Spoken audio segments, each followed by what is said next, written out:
Anda menyaksikan Liputan 6 Talks bersama saya Dana Paramita. Nah, kali ini saya akan membahas soal transmigrasi dan juga program-program unggulannya.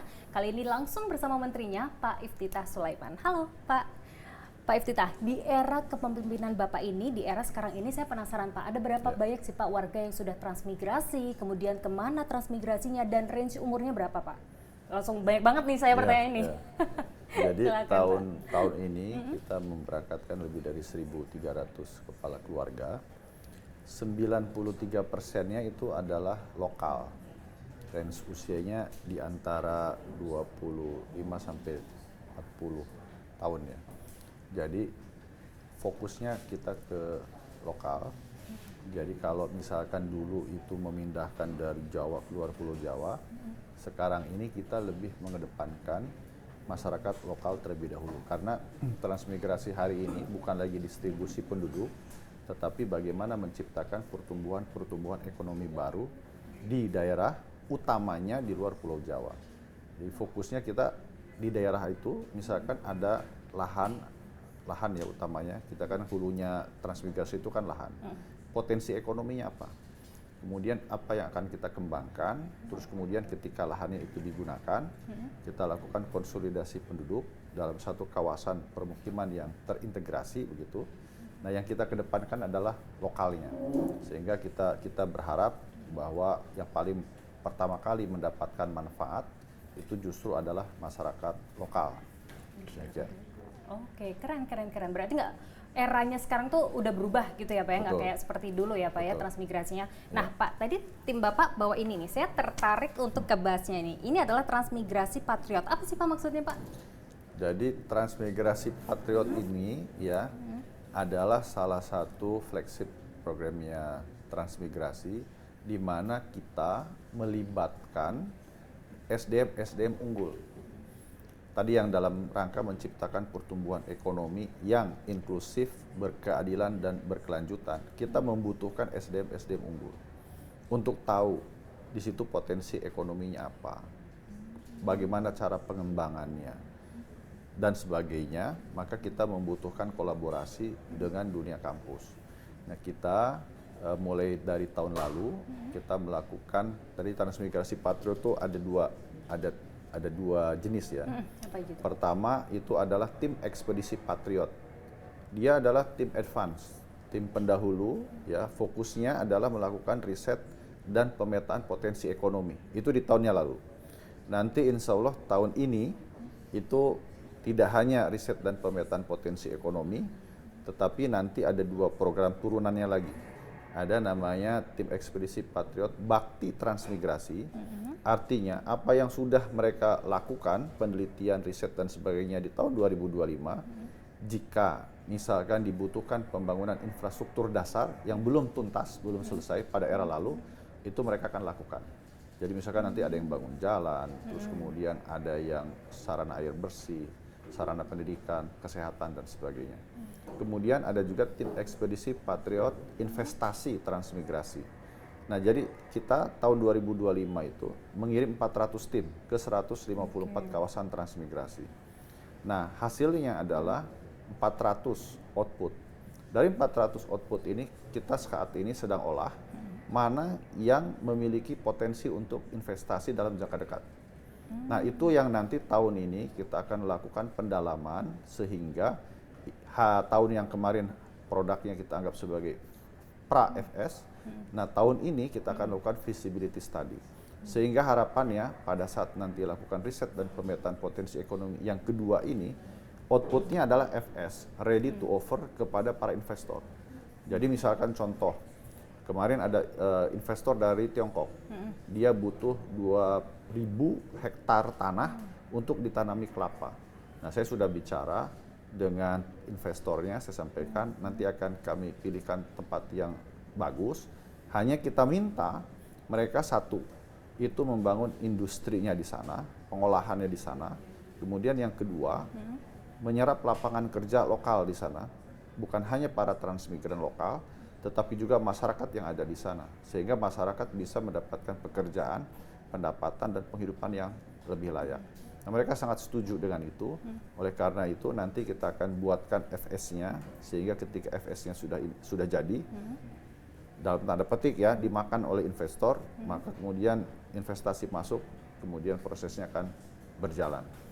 Baru yang kedua, tadi tim ekspedisi Patriot, yang kedua namanya beasiswa Patriot. Nah, ini dia nih. Ya. Yang beasiswa Patriot ini akan mulai tahun ini. Prioritas pertama itu ada di 3 tempat. Yang pertama itu adalah di Rempang, ya, Kota Batam. Yang kedua itu di Kaluku, kawasan transmigrasi Kaluku, itu ada di Mamuju, Sulawesi Barat. Dan yang ketiga itu ada di Salor, Kabupaten Merauke, Papua Selatan. Kenapa 3 ini yang kita pilih? Karena 3 ini yang paling mendekati, ya, paling mendekati ke pengembangan ekonomi yang betul-betul bisa skala besar, skalanya skala industri. Di Batam, Rempang, Galang itu ada di Rempang itu ada dan termasuk Galang ada kawasan-kawasan industri, kemudian juga untuk perikanan. Nah, itu juga sangat besar sekali.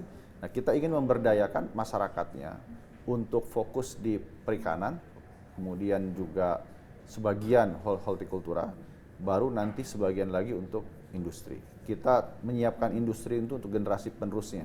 Dan kita berharap mereka betul-betul bisa menjadi tuan rumah pembangunan di negerinya sendiri, mendapatkan manfaat banyak dari pembangunan ekonomi yang ada di sana. Kemudian yang kedua, itu adalah di Mamuju. Itu kita tahu Bapak Presiden sudah menyampaikan ada potensi besar di Indonesia ini. Nah, salah satunya ada di kawasan transmigrasi Mamuju, namanya logam tanah jarang. Ini adalah industri mineral strategis paling dicari di dunia saat ini. Jadi Sulawesi Barat itu adalah salah satu masa depan Indonesia. Nah, yang terpenting adalah sebetulnya kalau kita berbicara pertumbuhan ekonomi, sama seperti yang sering disampaikan oleh Bapak Presiden, targetnya 8%. Mimpinya Bapak Presiden itu menurut saya sangat mungkin. Kenapa? Karena di Maluku Utara saja sekarang 32%. Di Sulawesi Tengah pernah 16%, sekarang sekitar 9%. Jadi sudah melampaui target di 2 provinsi itu. Persoalannya adalah banyak juga masyarakat yang masih miskin. Nah, ini kenapa? Ini harus dijawab. Nah, transmigrasi mengidentifikasi bahwa lebih banyak bobotnya itu di produktivitas ekspor dan investasi. Sementara lapangan kerjanya sangat sedikit terserap oleh industri yang berkembang.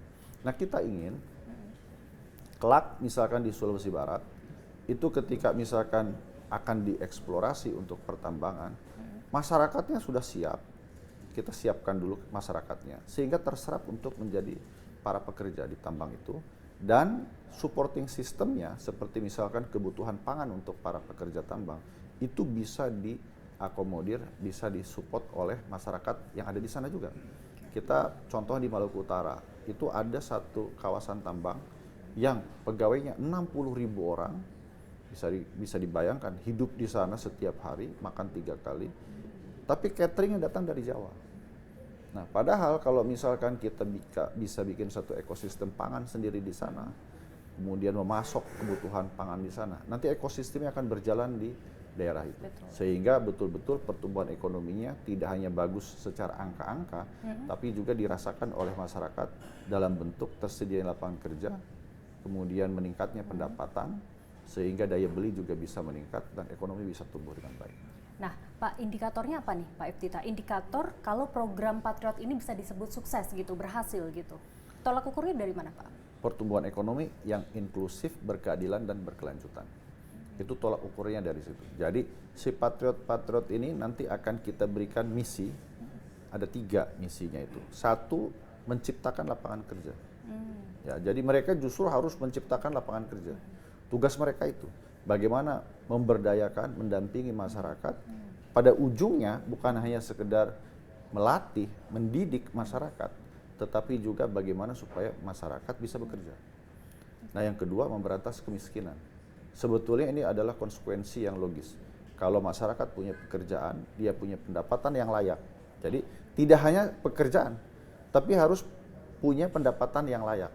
Itu juga menjadi kata kunci. Nah, sehingga kemiskinan ini kita bisa berantas.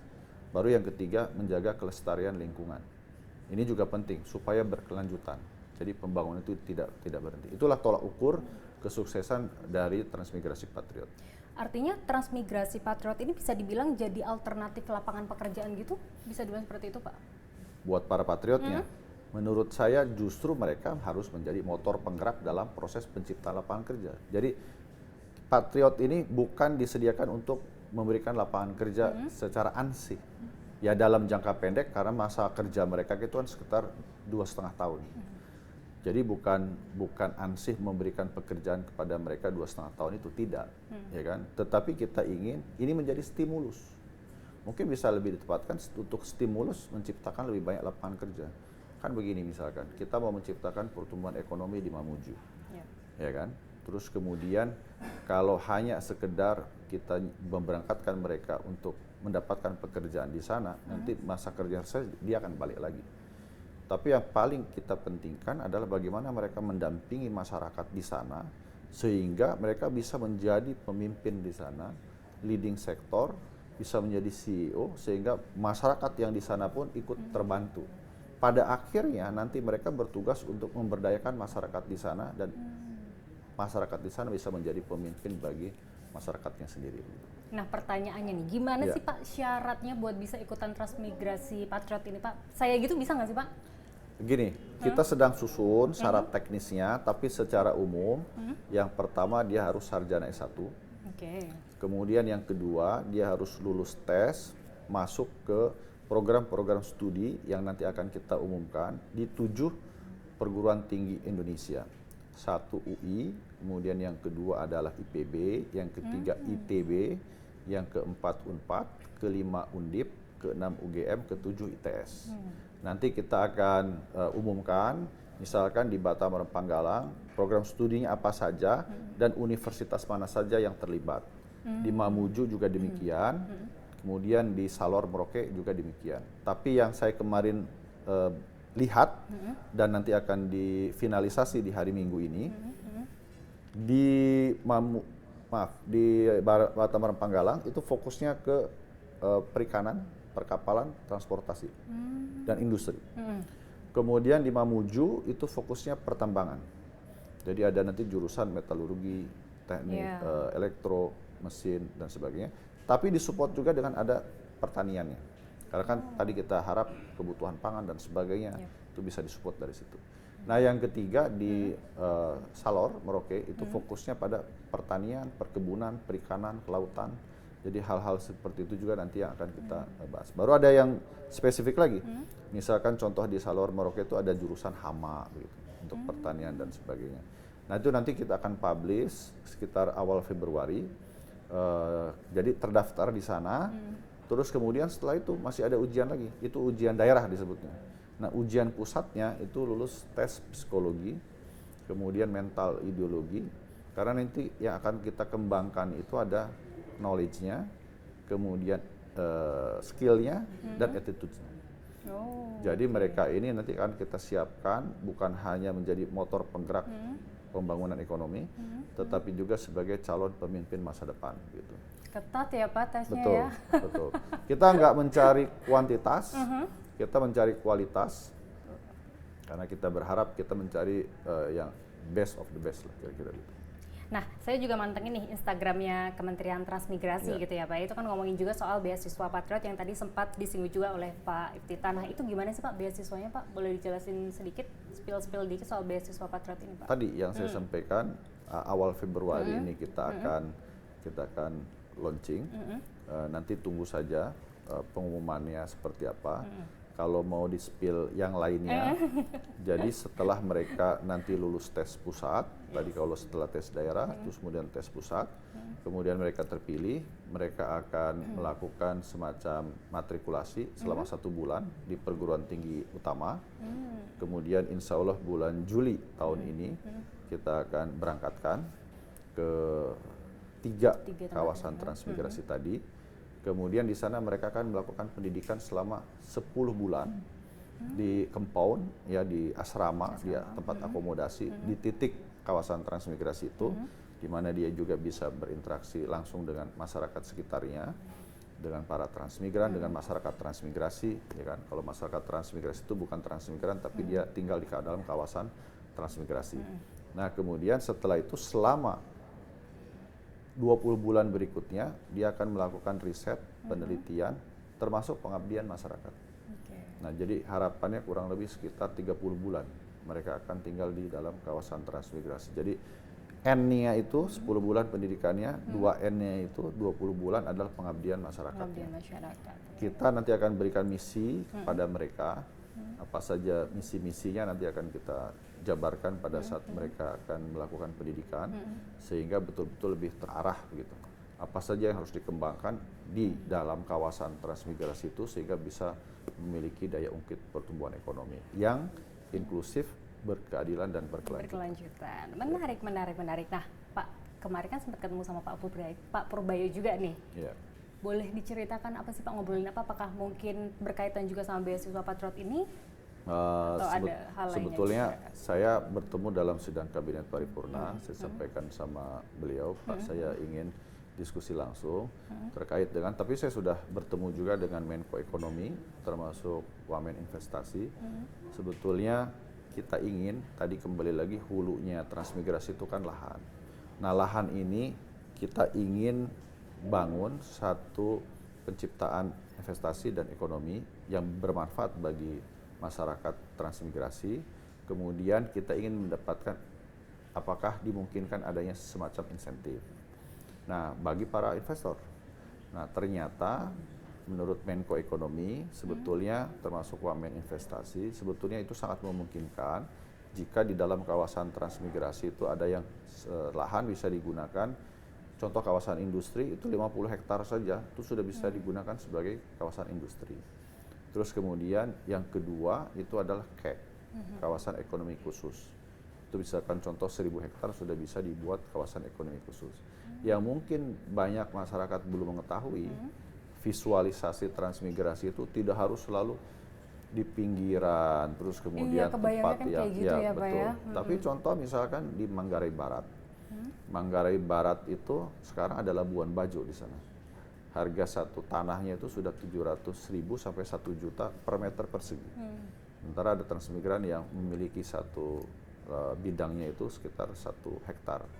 Artinya dia sudah ada di uang di kantong 7 miliar sampai 10 miliar. 7 miliar sampai 10 miliar.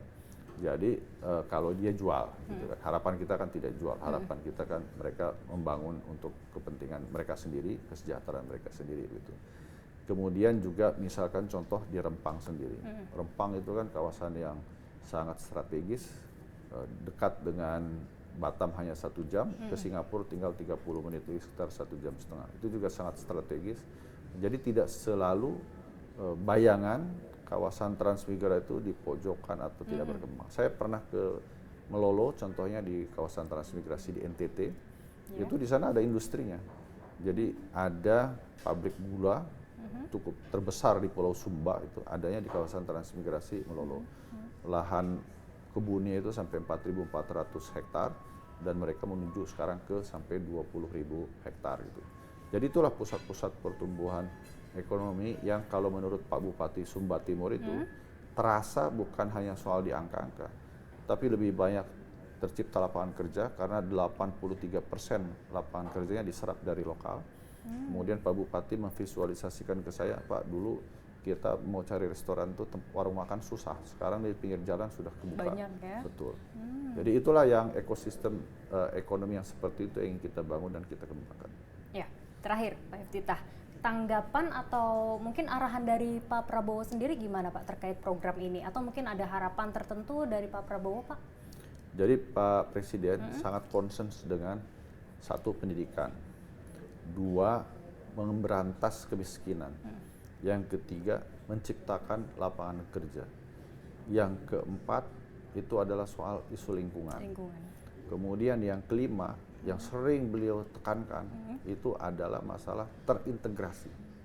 Jadi dulu program transmigrasi itu kurang terintegrasi, sangat terfragmentasi. Nah, ketika kita bicara soal kawasan yang terintegrasi, ya di situ ada untuk pangannya, energinya, ya kan, airnya, terus kemudian juga menyangkut kelestarian lingkungan alam, memberantas kemiskinan, kemudian lapangan kerja, pendidikan dan kesehatan. Beliau sangat excited dan berharap ini nanti sukses pada saatnya. Dan mungkin kalau di 3 prioritas ini bisa ada akselerasi, saya memiliki keyakinan dan optimisme ini juga bisa dibeli program ini oleh Bapak Presiden untuk diberikan kesempatan lebih luas agar lebih berkembang. Gitu. Saya tadi mau bilang anggaran, tapi saya tersekat karena saya nggak mau soal anggaran. Kenapa saya sampaikan begitu? Karena anggaran itu kan kita bisa dapatkan dari mana saja. Contohnya tadi saya sampaikan, investor juga ketika kita ramah investasi, mereka sangat antusias untuk ikut bergabung, menyumbang potensi ekonomi yang telah ditentukan. Oke, baik. Menarik sekali ini programnya. Kita bisa keep update di mana nih, sosial media Kementerian Transmigrasi mungkin ya Pak ya, soal program ini. Ya. Oke, baik. Terima kasih banyak Sama-sama, Pak Iftithah Mbak Sulaiman Dana. untuk waktunya. Dan itu dia tadi obrolan saya dengan Menteri Transmigrasi, Pak Iftithah Sulaiman. Semoga bisa memberikan insight atau pencerahan bagi Anda yang tertarik dengan program Transmigrasi Patriot. Begitu ya Pak ya? Ya, betul. Saya Dana Paramita, salam syukur.